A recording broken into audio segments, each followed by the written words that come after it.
Wan Tianming merasa sangat menyesal dan mulai dengan cepat menganalisis pilihannya. Tapi begitu Manhusi berkata dua, dia mengatupkan giginya dan melemparkan pil surgawi ke arah Manhusi. Kegembiraan melintas dari mata Manhusi. Setelah dia terbang ke depan dan menangkap pil pelangi, dia dengan kejam melemparkan tubuh Wan Tianming ke sisi lain dari penghalang cahaya dengan seluruh kekuatannya. Jika nggak ada yang mencegahnya, itu pasti akan hancur menjadi bubur. Ketika Wan Tianming melihat itu, dia diliputi ketakutan dan menembak ke arah tubuhnya tanpa berpikir. Untungnya, dia bisa mencegahnya dengan menggunakan teleportasi dari pedang terbang jiwa baru lahir miliknya. Manhusi memanfaatkan situasi tersebut dan terbang menuju pintu keluar dalam seberkas cahaya. Bukan karena Manhusi nggak ingin membunuh Wan Tianming, melainkan Wan Tianming adalah ketua sekte 1000 gerbang pencerahan. Seandainya dia benar-benar membunuhnya, dia akan menjadi target jalan benar. Selain itu juga, ada matron gila, sosok nomor 1 jalan benar. Dia belum menjadi tandingannya dan gak mau diburu tanpa henti olehnya.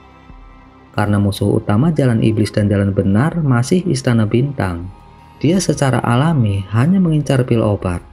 Melihat bahwa Manhusi secara nggak terduga memperoleh pil surgawi dan hendak melarikan diri, Tian Wuxi dan petani tua itu segera mengejarnya. Zenithine dan Awam Qinyi sejenak terpana oleh pemandangan itu.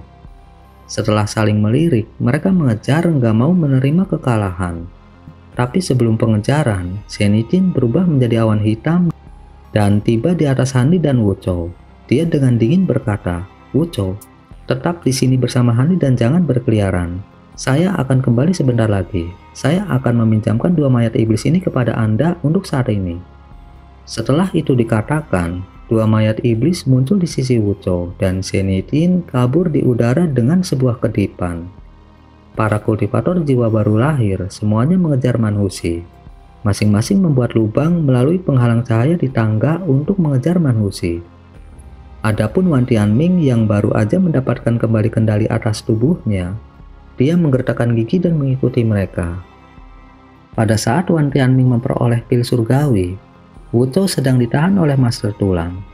Dia nggak sebodoh itu, sehingga dia nggak bisa mengerti seberapa kuat Master Tulang dibandingkan dengan dirinya sendiri. Selain itu, tampaknya Master Tulang memiliki pemahaman yang mendalam terhadap seni yin yang mendalam. Setiap serangannya telah dibubarkan dengan sedikit usaha. Meskipun itu telah membuat Wu Chou ketakutan, sekarang dia senang karena 2 mayat iblis ada di sisinya. Masing-masing mayat iblis nggak kalah kuat dari kultivator formasi di tengah. Walaupun dia takut dengan Master Tulang, tapi sekarang dia seharusnya nggak menimbulkan banyak ancaman baginya. Bahkan Wu Chou sekarang memiliki kesempatan untuk memberinya pelajaran. Setelah para eksentrik meninggalkan altar batu, dia segera memasang senyum sinis dan memandang Master Tulang dengan tatapan jahat. Setelah melihat para eksentrik keluar melalui pintu di bawah tangga, Master Tulang berbalik untuk melihat ekspresi jahat Wu Chou dan 2 mayat iblis di sisinya. Dia dengan tenang tersenyum dan berkata, "Han Li, orang ini adalah satu-satunya keturunan Zenithine. Jika aku membunuhnya, bukankah akan membuat Zenithine sedikit menderita kesakitan?" Ekspresi kaget muncul sesaat di wajah Han Li, tapi dengan cepat kembali normal. Dia kembali dengan acuh tak acuh menatap Master Tulang dalam diam.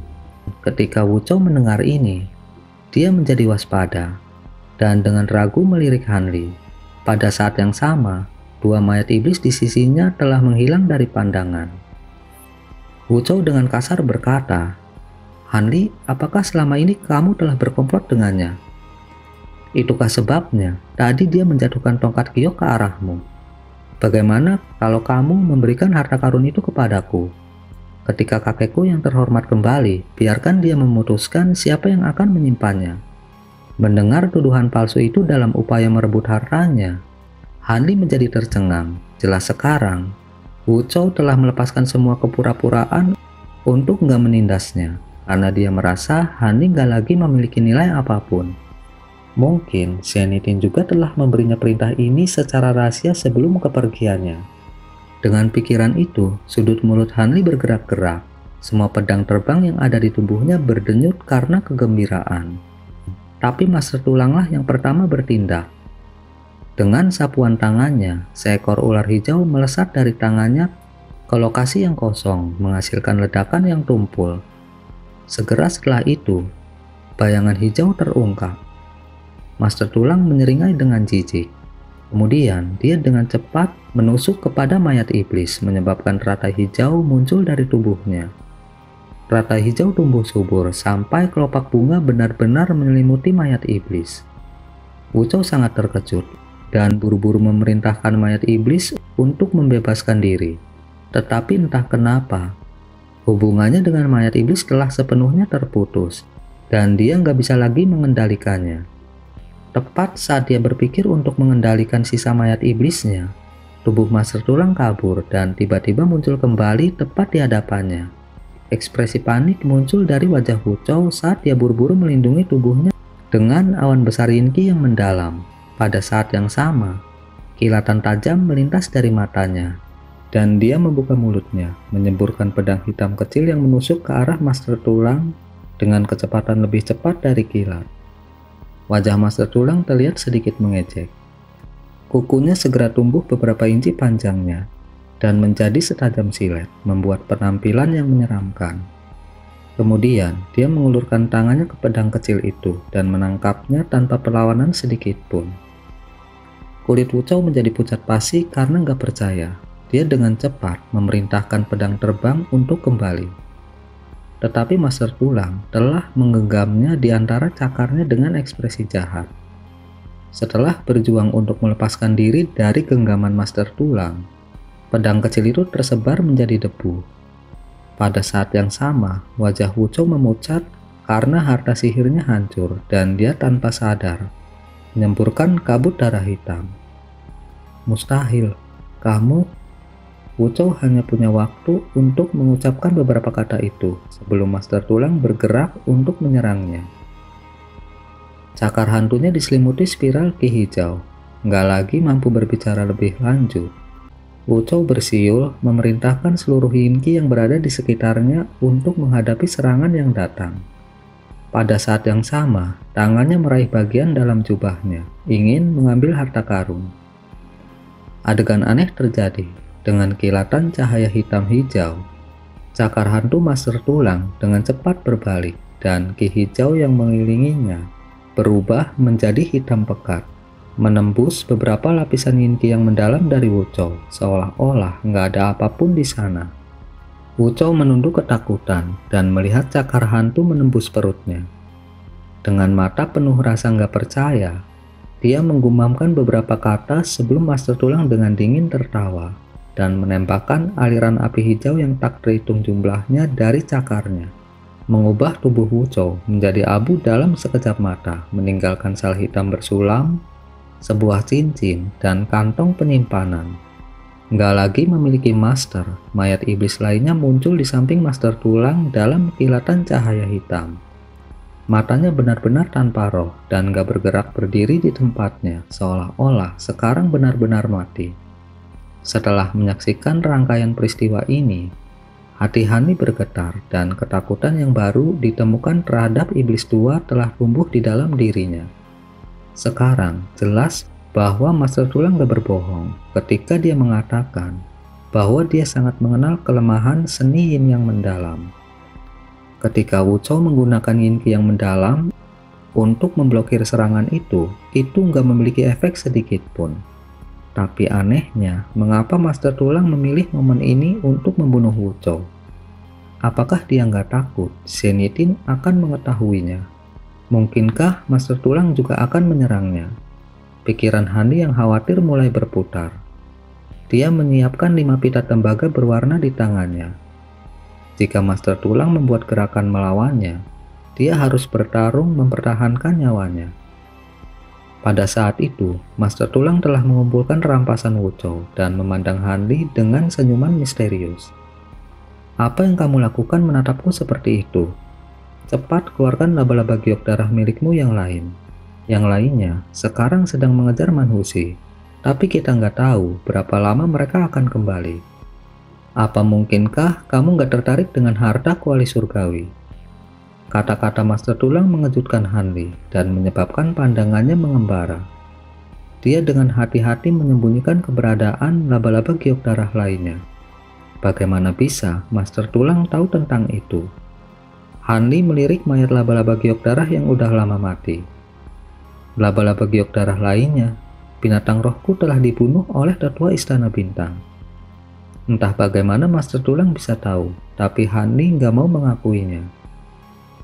Anak muda, saya nggak punya waktu untuk disia-siakan. Jadi saya akan mengatakan yang sebenarnya. Dahulu kala, saya menemukan sepasang laba-laba giok darah dan merawatnya dengan murid pengkhianat saya yang lain, Zenith Brilliance. Saya berpikir untuk membawa laba-laba ke balai surgawi dan merebut kuali ketika mereka berada di kelas yang lebih tinggi. Tetapi saya nggak menyangka bahwa murid-murid saya akan mengkhianati saya sebelum itu terjadi. Karena Anda memiliki slip giok itu, saya kira laba-laba giok darah Anda berasal dari Zenith Brilliance. Anda mungkin gak mengetahui ini, tetapi laba-laba giok darah memiliki karakteristik khusus.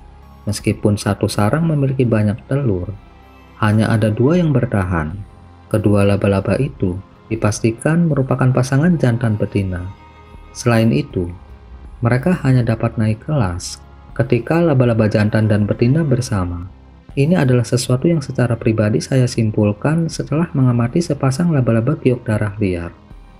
Bagaimanapun, seseorang harus terbiasa dengan properti makhluk roh jika mereka ingin meningkatkan nilainya. Namun ini nggak diketahui oleh Zenith Brilliance. Dia percaya saya mendapatkan laba-laba jantan dan betina karena keberuntungan murni. Karena tingkat laba-laba Anda sangat tinggi, Anda pasti memiliki laba-laba lain. Bagaimana kalau kamu mengeluarkannya? Penjelasan singkat Master Tulang telah membuat Hanli tercengang sejenak karena dia benar-benar nggak tahu semua itu. Tampaknya kerangka pelangi dari masa lalu kemungkinan besar adalah Zenith Brilliance. Tapi bagaimana itu bisa cocok dengan seni kultivasi Kaisar Ryu dan Pulau Zenithin?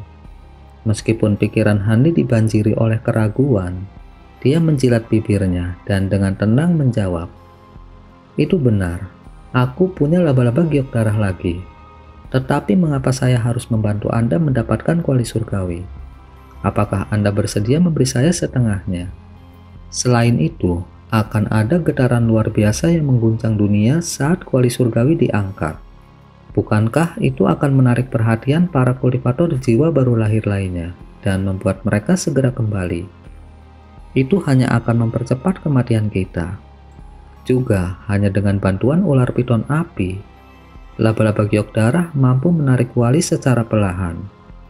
Laba-laba giok darah saya yang tersisa nggak akan mampu untuk menariknya." Hanli mengucapkan kata-kata itu dengan ekspresi tenang. Meskipun dia merasakan godaan yang sangat besar terhadap kuali surgawi, dia menahan kegembiraan yang membara di dalam hatinya. Membiarkan alasan yang masuk akal, dia nggak mau mati hanya karena keserakahan. Setelah mempertimbangkan beberapa saat, Hanli memutuskan pilihan terbaiknya adalah segera kabur. Tanpa menunggu respon Master Tulang, dia berkedip kabur menuju pintu keluar.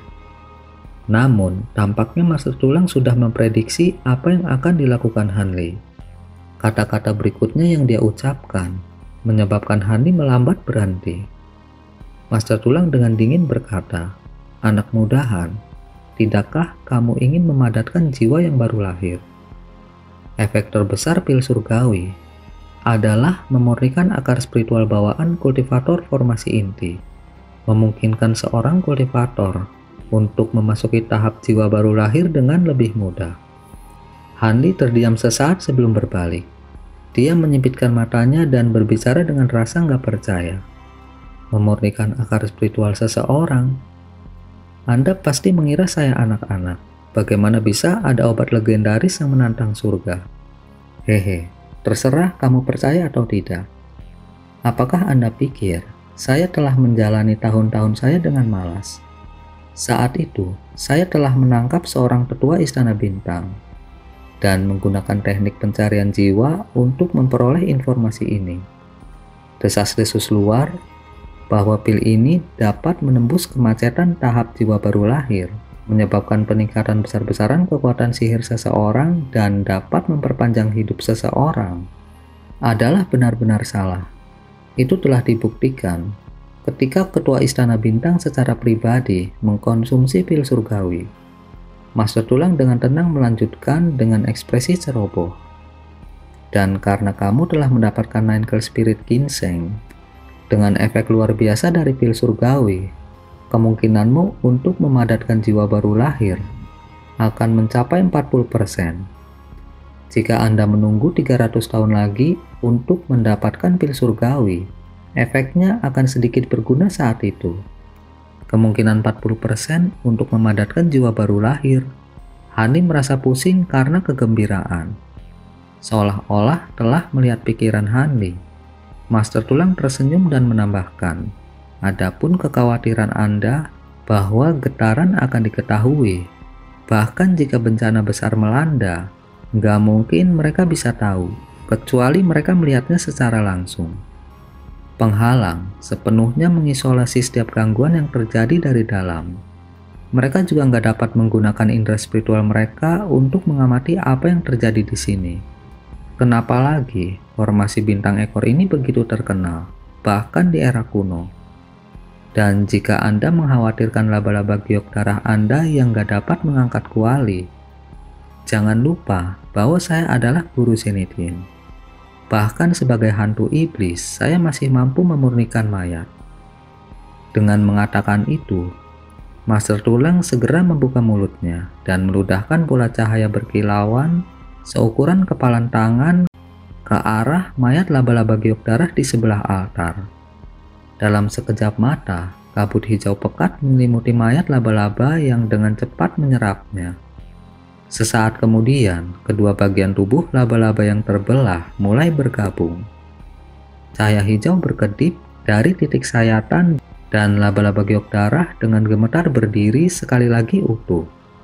Meskipun Hani berhasil mempertahankan ekspresi tenang saat dia menyaksikan adegan itu, dalam hati dia kewalahan dengan keterkejutan.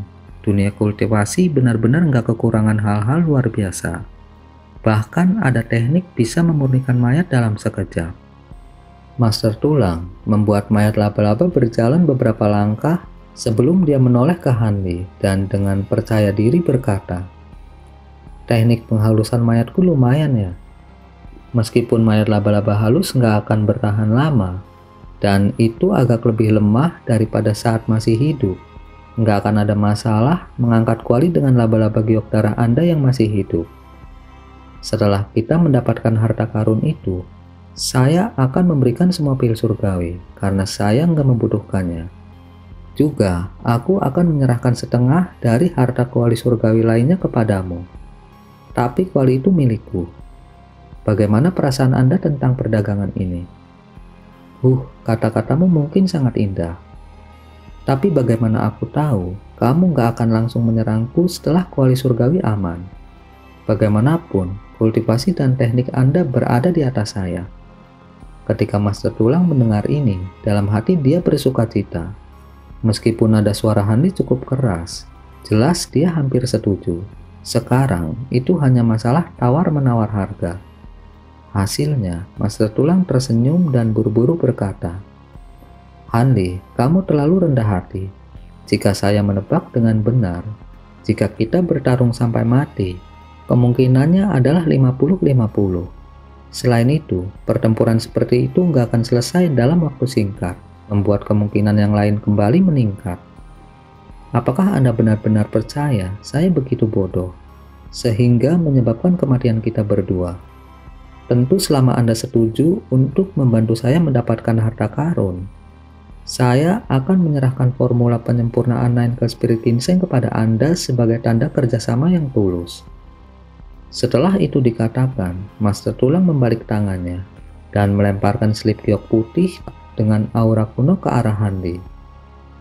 Hani dengan cepat mengangkat tangannya dan memberi isyarat pada slip giok yang mendekat. Dengan kilatan cahaya biru, bola cahaya biru menyelimuti itu dengan cepat membawanya ke telapak tangannya. Master Tulang menanggapi kehati-hatian Hanli dengan tawa kecil dan gak mengatakan apa-apa lagi. Hanli dengan cepat menyapu isi slip giok dengan perasaan spiritualnya. Meskipun dia nggak punya cukup waktu untuk memikirkan apakah formula pil itu asli atau tidak, itu menyebutkan Ninkel Spirit Ginseng serta 3 bahan obat tambahan yang Hanli belum pernah dengar sebelumnya. Setelah beberapa pertimbangan, Hanli dengan terus terang memasukkan slip giok ke dalam kantong penyimpanannya dan mengangkat kepalanya. Dia dengan tenang menatap Master Tulang dan berkata, "Baik, saya setuju dengan kondisi ini. Ayo segera mulai mengambil kuali." Karena dia telah setuju untuk bertindak, Hanli nggak lagi menunda. Dia dengan cepat menepuk kantong makhluk rohnya, menyebabkan laba-laba giok darah lainnya muncul dengan kilatan cahaya. "Sangat bagus, Anda membuat pilihan yang tepat." Dengan ekspresi kegembiraan, Master Tulang mendekati lubang dan memerintahkan mayat laba-laba halus untuk meludahkan jaring di kuali, menyelesaikan persiapannya terlebih dahulu. Hanli mengikutinya dengan tenang, memerintahkan laba-laba giok darah miliknya untuk menembak jaring di kuali surgawi juga. Master Tulang melemparkan beberapa jimat ajaib dengan berbagai warna pada laba-laba giok darah saat dia memberikan penjelasan. "Ayo cepat, kita nggak punya banyak waktu. Meskipun saya nggak dapat menggunakan teknik mengamuk dalam wujud saya saat ini, saya masih dapat menggunakan teknik tambahan lain yang sedikit lebih lemah." Tiba-tiba, laba-laba giok darah memasuki keadaan panik. Terlepas dari cangkangnya yang berwarna merah darah, cahaya hitam dan hijau yang berbeda terjalin, membuat tampilan yang cukup aneh. Hanli mengerutkan kening, tapi tetap diam. Bagaimanapun, tanpa teknik tambahan ini, laba-laba giok darah nggak akan mampu mengangkat kuali surgawi.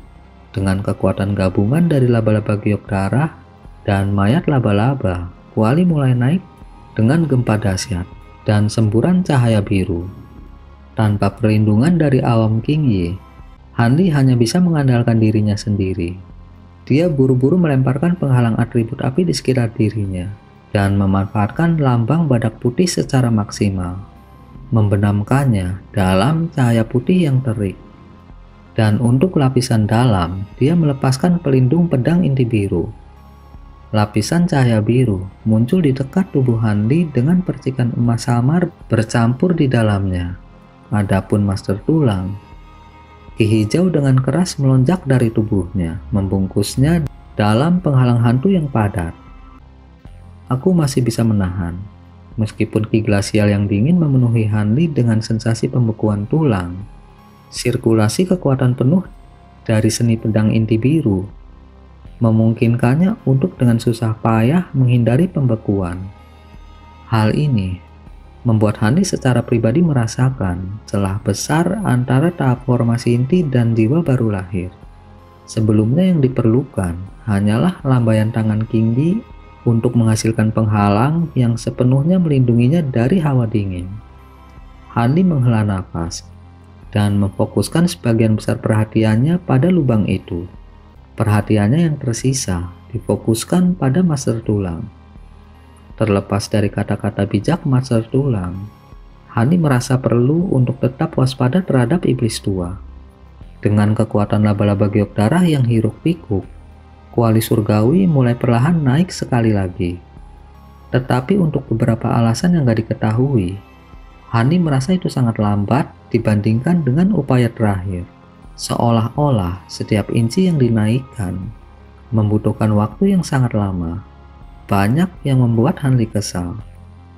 Jika salah satu iblis tua kembali ke tempat ini, itu akan menjadi situasi yang mengerikan. Master Tulang tampak benar-benar nggak terganggu, tetapi begitu cahaya biru dari lubang itu semakin cemerlang, ekspresi kuat mulai muncul di wajahnya. Saat keduanya menatap ke bawah, persepsi mereka tentang berlalunya waktu semakin lambat dengan setiap kenaikan kuali surgawi. Meskipun masih belum diketahui kemana para eksentrik jiwa baru lahir mengembara, ketidakhadiran mereka menginspirasi ketakutan dan kegembiraan dalam pikiran Hanli. Tiba-tiba, Hani dan Master Tulang melesat ke langit saat api biru telah mencapai bagian atas lubang. Api biru besar telah mekar lagi dan membenamkan dunia dalam es biru.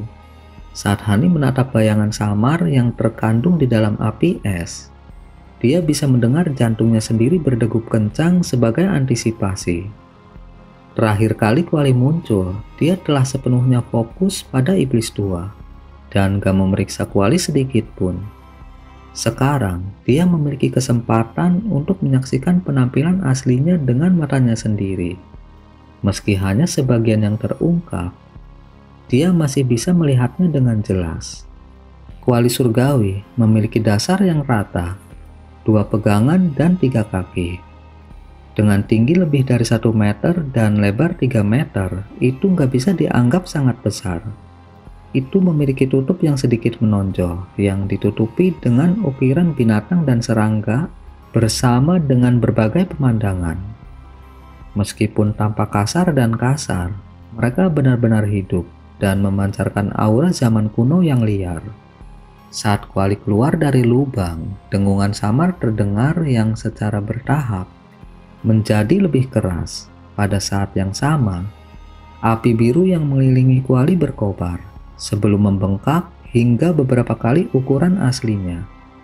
Hanli dan Master Tulang yang berdiri di dekat lubang mengungkapkan ekspresi keterkejutan pada waktu yang hampir bersamaan dan meningkatkan jarak mereka dari altar. Seluruh area dalam jarak 30 meter dari altar bersinar dengan cahaya biru redup dan benar-benar membeku. Terlepas dari kedipan kecil api biru di lubang dan pergerakan laba-laba merah darah, semuanya telah terbungkus dalam es biru. Seandainya Hanli dan Master Tulang sedikit lambat, mereka pasti akan membeku juga. Pada saat itu, seluruh altar ditutupi kubah kristal biru. Hanli tidak bisa tidak terkejut setelah melihat pemandangan yang menakjubkan itu dan bertanya, "Bagaimana kita bisa mendapatkan harta karun itu?"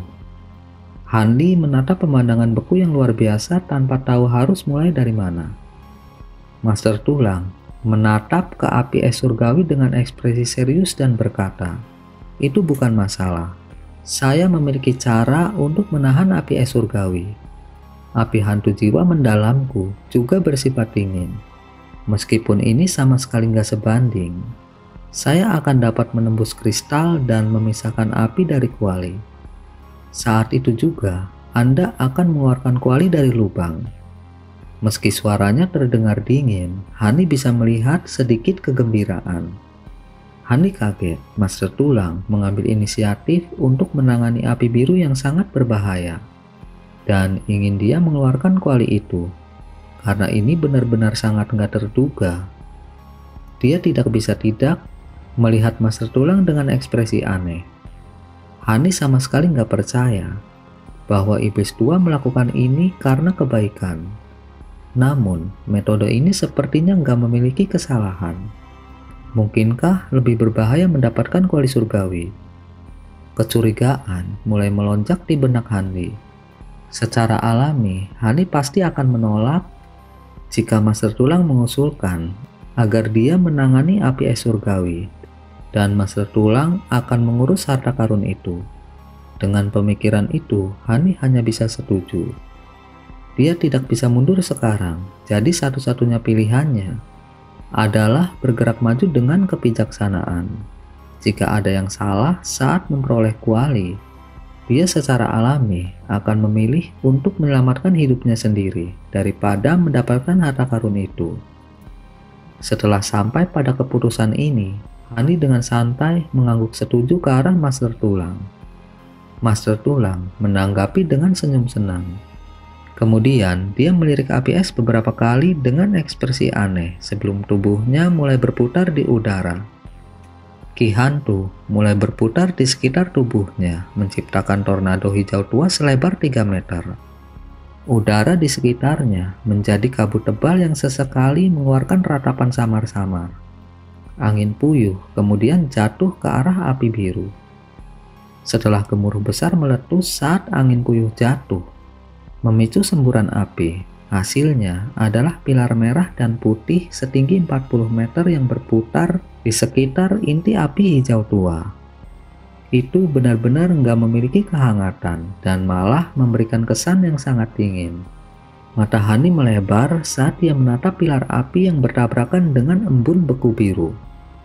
Saat itu, 3 warna cahaya terjalin menjadi satu, menghasilkan suara gesekan logam yang keras, menyebabkan Hani mengerutkan kening. Hani segera membuka kerutannya saat pilar api berhasil secara paksa mengebor sebuah jalan lurus menuju pusat api biru. Hani menjadi gugup saat melihat dan dengan cepat menghubungkan kesadarannya dengan laba-laba giok darah. Selama Master Tulang benar-benar berhasil memisahkan kuali surgawi dari api es surgawi, dia akan segera memerintahkan laba-laba giok darah untuk mengerahkan kekuatannya. Anehnya, pilar api Master Tulang berhasil mencapai lubang itu. Api biru yang berkedip-kedip dan menyilaukan tetap tidak aktif untuk sesaat sebelum akhirnya meletus. Pada saat itu, tiang api berubah menjadi teratai hijau tua yang besar membungkus kuali surgawi. Hani kaget melihat pemandangan itu. Pikiran pertama yang muncul di benaknya adalah bahwa Master Tulang telah mengingkari persetujuan mereka dan bermaksud menjaga kuali surgawi untuk dirinya sendiri. Dengan pemikiran itu, dia segera menyiapkan pita tembaga 5 warna. Namun, adegan berikutnya menyebabkan Hani menjadi lega. Nggak lama kemudian, teratai besar itu diselimuti oleh api biru menjadi sesuatu seperti cangkang di atas kuali surgawi. Jantung Hani dengan cepat berdebar kencang dan wajahnya memerah karena kegembiraan.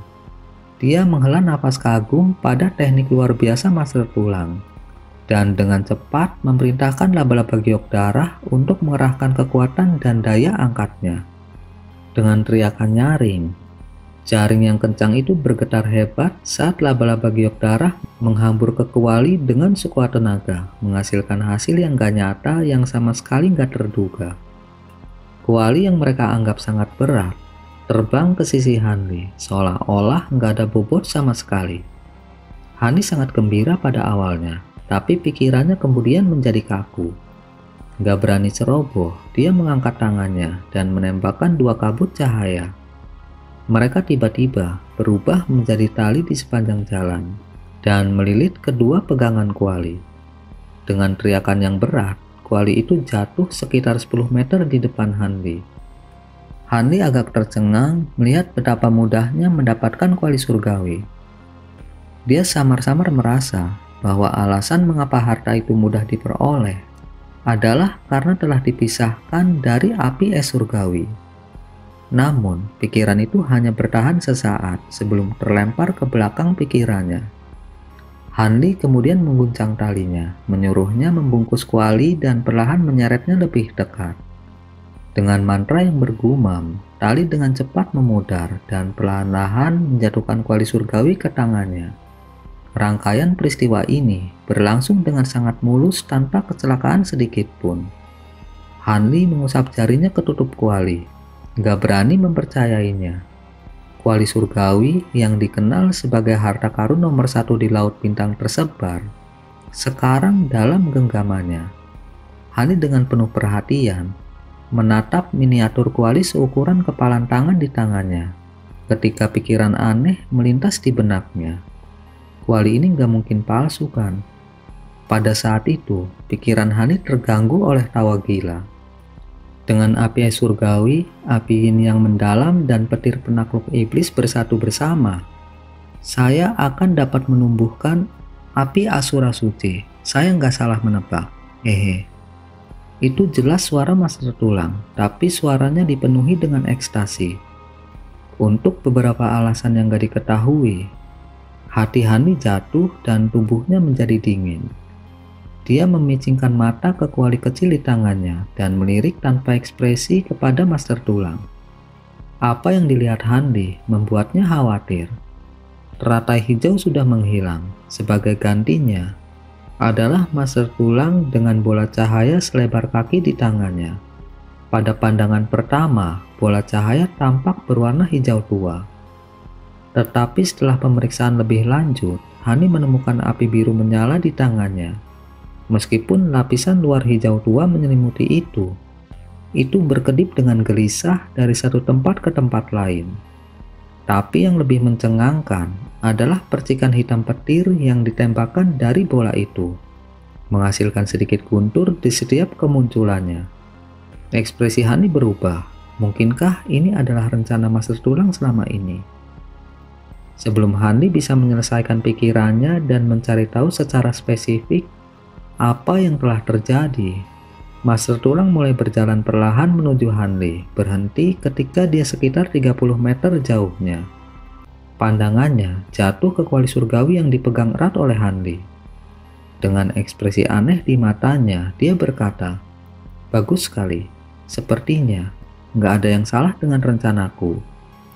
Ketika Hani mendengar ini, dia mendengus dan dengan waspada memperhatikan Master Tulang dalam diam. Master Tulang tersenyum dan dengan santai berkata, "Sepertinya kamu sudah menemukan sesuatu. Meskipun saya benar-benar ingin memberi Anda penjelasan, waktu saya sangat terbatas dan Anda akan segera mati. Jadi saya hanya harus puas dengan memberi Anda kematian yang bodoh." Hati Hani bergetar, nggak diragukan lagi bahwa Master Tulang ingin membunuhnya dan mengambil harta itu.